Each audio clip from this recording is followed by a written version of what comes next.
Now let's dive deep into this big LGBTQ story for today. I'm Bobby Huynh, and let's queer up the gay culture. Cincinnati Pride cut ties with anti-DEI sponsors. Cincinnati Pride is sending a powerful message this year.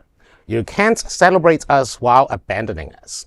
The Ohio-based LGBTQ nonprofit announced it will no longer accept corporate sponsorships from companies that have backed away from diversity, equity, and inclusion efforts, or known as DEI. Instead, Cincinnati Pride is turning to the community, aiming to raise $50,000 to keep this June's Pride Festival running strong and safe. As of now, they have raised about 77% of that goal, with just over $38,000 collected. This shift comes in the wake of political pressure. Though a recent executive order signed by the president only targets DEI programs in federal agencies, it's already making waves in corporate America. Many companies are now scaling back their DEI programs, and Pride organizers that the impact is immediate and dangerous. Last month, Anheuser-Busch pulled out of sponsoring Pride St. Louis, leaving organizers nearly $500,000 short. Similarly, Twin Cities Pride in Minneapolis dropped Target over its rollback of DEI initiatives. Still, some companies are standing firm. Delta, Hilton, Kroger, Fifth Third Bank, Procter & Gamble, and local business Pure Romance remain committed to DEI and to Cincinnati Pride. The decisions in Cincinnati may have national impact. Well, first of all, good for Delta. I mean, we all know that. Also, additional sponsors, I think we saw last time when a couple of weeks ago at Miami Beach Pride also included Chase, American Airlines, and multiple companies that have stood behind their LGBTQ community. So good for them. And boo for Target, and boo for Anheuser-Busch. Hopefully this year, that means that hopefully Stonewall Pride on our drive this year is not going to be covered with Bud Light tents. Anyways. You know, I think the story is less about the corporations and more. This is a big moment for prides nationwide. You know, Cincinnati Pride made a right call. Like, one, you know, should we, you know, I've always been Mr. We need to have less corporate money in Pride, because I've always been like, they're fair weather friends. And we don't all, you know, they're not there to support us, they're there to have a cheap advertising opportunity. But this is a little bit more specific of like, we have to have some basic standards when we take corporate money. Mm-hmm. I mean, like, and this is a great thing. And the fact that they've already raised 77% of their goal, that's great, because too often, you know, these prides, they get put in these situations where these companies pull out. And this Cincinnati Pride said, no, we're not going to put ourselves at risk. We're going to make ourselves more financially sustainable and not worry about if a corporation is with us today and gone tomorrow. So good for them. I agree with you, but I want to actually point this question to the one professional fundraiser that we have at the table, and that's Gil. So how would you sort, or how would you screen a corporation, big or small, when it comes to this sort of thing? Before I answer your question, I am going to launch and say that $38,000 at this point in juncture, with more than, I'd say, about 2 months to go, you're doing pretty good, and that's what I call some good old-fashioned grassroots fundraising. But in general, as you're talking about with screening corporations, as somebody who does this every day, almost all day, in my work, what you ultimately do is, I always like to say, one, your philanthropic ventures are going to tell me exactly what you value. And number two, it's all going to be about standing by your own values. Trust me, you're seeing organizations cutting their DEI left and right, but it's just as important to recognize corporations right now that actually are standing their ground. Mm-hmm. And they're willing to stand and fight with the LGBTQ community and BIPOC communities, and ensuring that DEI standards remain the norm, because it isn't just a buzzword. If you really think about DEI and the principles of diversity, equity, and inclusion, these are items that are ingrained in our daily lives. This isn't just about buzzwords and right-wing talking points. And this year's prides across the country need to have some sort of political stance. We can't ignore what's happening, and being out and being proud and being visible is so important. And partnering with organizations and companies that aren't kowtowing, we need to support them. They may not all be able to support all of our events that are happening. So we can't get angry at Delta Airlines if they don't want to support, say, St. Louis Pride, but they're doing the Atlanta Pride. I think we also have to recognize how many people are going to be going after a smaller group of people, and everyone's going to the same pond for funding. And that's always a problem. It's a problem here in Wilton Manors. If their goal is the ready raise 38,000, is that what it was, out of 50,000? Most fundraising, from my past experience, happens in the last 30 to 45 days. So them meeting their goal should not be a problem.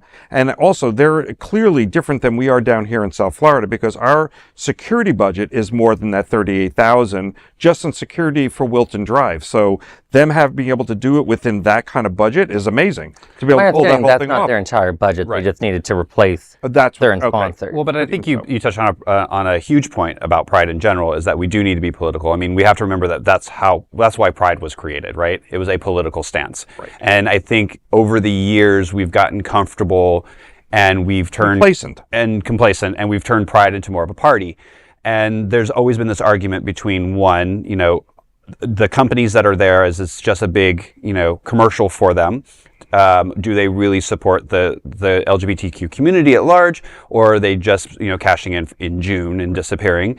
And then the second thing is that, we've become this, giant parade and sometimes a mockery of what Pride was really founded upon. And I think this is an important time to go back to those original values and go, okay, let's make a statement about our community. We're standing strong in our beliefs, and we're showing that people that we are part of the community. We are your policemen. We are your firemen. We are your barber. We're your teachers. We hold regular jobs just like you do. Right.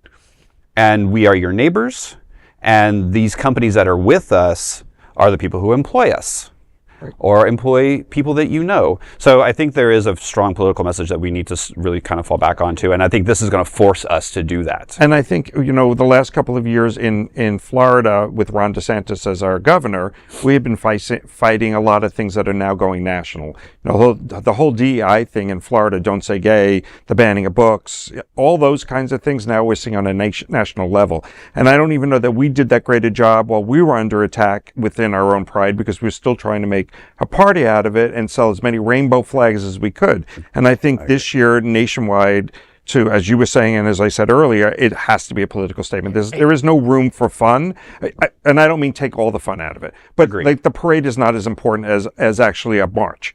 We aren't sitting back and going, okay, people are disappearing and being sent to El Salvador. This isn't the time where we go, well, we'll wait till it gets really bad. It's really bad. It's really bad now. People disappearing is really bad. Yeah. Mm-hmm. There's also a sustainability part of this equation, because, parades are very expensive, especially compared to political marches. I know that some of us that have been to the big, Boston, D.C., New York, they have giant entertainment singers and acts. I know for World Pride, Betty Who and Perfume Genius are coming. I know D.C. Pride has had Troy Sivan in the past. That's a lot of money, guys. And I was like, I love Troy. Maybe it's okay if he just shows up and gets drunk and doesn't get paid $80,000 to entertain us. Maybe it's okay for Pride to be something that isn't trying to be the most biggest thing of all. And as a political statement, you're more likely to get some of these celebrities to come out for free because they're standing up for a cause as opposed to just entertaining. Absolutely. It's a whole different animal at that point. And I just want to remind everyone, especially younger generation, that Pride starts as a political protest. Stonewall starts as a street riot. We cannot make ourselves complacent and just basically hide behind the party gear. And also, specifically for Stonewall Pride, I get a lot of social media stuff that people complain about. Oh my God, we need to pay to get into the Pride. I'm like, yes, because just for the security alone to protect us, especially in the past years of heavy unrest and escalating threats against our community in particular, we have to hire police officers to patrol the rooftops. And that's a much more complicated conversation than I think people realize. Because in Florida, the police are actively signing under state law that they are going to be enforcing immigration and other things. And so how can Pride be welcoming if we keep saying, well, we have to have the police? I'm like, the first Pride March was on Christopher Street in 1970. There were people that wanted to be violent to them. The police were one of them, and they seemed to be able to handle doing their march just fine. So I'm very uncomfortable with all the policing that we've been putting into Pride. I've been to many political marches where the police did not help a single person. At Charlottesville, the police did not help the anti-fascist protesters. It was the Black Bloc that had to come in and protect those people from armed white supremacists. So I have to be very careful about this police talk. And I agree with both Bobby and Alex, but more so on Alex's side is that if someone wants to do bad, they're going to do bad. So if they want to find a friend who has an apartment and they want to do bad, they can. There's lots of visibility on the drive, on balconies. I mean, there's lots of ways for people to get in if you want to do bad. During what was it, the Halloween, people were coming in costumes. They could have been carrying anything underneath them. We had all the security, but that wasn't going to stop somebody because we didn't have metal detectors. We didn't have bomb sniffing dogs. We just had a lot of people in the crowd that were dressed in uniform and not dressed in uniform. So we spend a lot on security, and if something bad is going to happen, it's going to happen, but we do spend way too much money. And to your point, a march doesn't need to be surrounded by barricades if you're making a political statement. You make your political statement. And they're going to be activists on the other side, and that's where you want the police to be. Well, with that said, that is a big LGBTQ story for today. There is no other queer non-profit media platform like this in the entire world. Support our LGBTQ stories by subscribing and sharing Queer News Tonight.